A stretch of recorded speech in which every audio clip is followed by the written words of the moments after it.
माझ्या पप्पांनीच हे मला लिहून दिले आहे।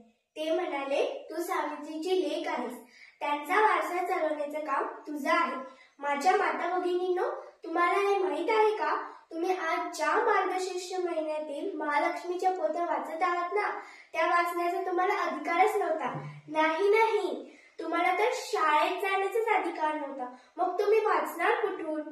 महालक्ष्मीची पोथी वाचून तुमच्या घरात लक्ष्मी आली की नाही ते माहिती नाही, परंतु शाळा शिकून तुम्ही ज्या नोकरीला लागल्या, डॉक्टर, वकील, इंजिनियर, राजकारणी झाल्या, त्यातून मात्र तुमच्या घरी नक्कीच लक्ष्मी म्हणजे पैसा आला असेल। पण हे सर्व करण्यासाठी ज्या सावित्रीबाईने तुम्हाला हाताला धरून शाळेत नेलं, तिला मात्र तू कधी वाचत नाहीस। आज खूप छान असं स्वातंत्र्य तुला उपभोगायला मिळतं आणि नवरात्रीला तर 9 रंगाच्या साड्या घालून तू उड्या मारतेस ना, तर ह्या तुझ्या स्वातंत्र्यासाठी ती रोज तिच्या साडीवर शेण, चिखल झेलायची, हे बहुधा विसरलीस तू। अगं, चूल, मूल आणि गोठ्यातील जनावरं या पलीकडे तुला अधिकारच नव्हता। तुला या सर्वातून कोणी बाहेर काढले माहित आहे का तुला? तू सर्व तीर्थक्षेत्र फिरतेस, गाड्या, विमाने यातून जगभर प्रवास करतेस, मात्र तू तिच्या फुलेवाड्याला आणि भिडेवाड्याला भेट द्यायला तेवढी विसरतेस, आणि हे मात्र तुझ्या कधी लक्षात पण येत नाही। आज तुझ्या विरुद्ध झालेल्या अन्यायाविरुद्ध जीवाच्या फोडतेस तू।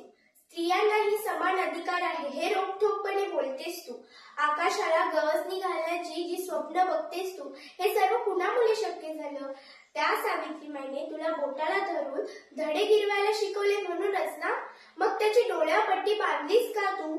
तुला सगळे व्रत, उपवास, पोथ्या माहिती, पण सावित्रीबाईंची तुला आठवण करून द्यावी लागते। तुला सगळे सणवार माहिती, सगळ्या आरत्या पाठ, पण सावित्रीबाईंचे विचार तेवढे माहित नाही। पण एक गोष्ट कायम लक्षात ठेव, मनात पक्की रुजून ठेव, ना तेव्हा कोणत्या पोथ्या वाचून तुझं भलं झालं, ना आज कोणत्या पोथ्या वाचून तुझं भलं होईल। तुझं भलं होईल ते फक्त सावित्रीबाईंच्या विचारांचा वारसा पुढे चालू। जेव्हा तू तिच्या विचारांचा वारसा पुढे चालशील ना, तेव्हाच तू सावित्रीची खरी लेक बनू शकशील। माता क्रांती ज्योती सावित्रीबाई फुले यांना माझे शतशः नमन। धन्यवाद।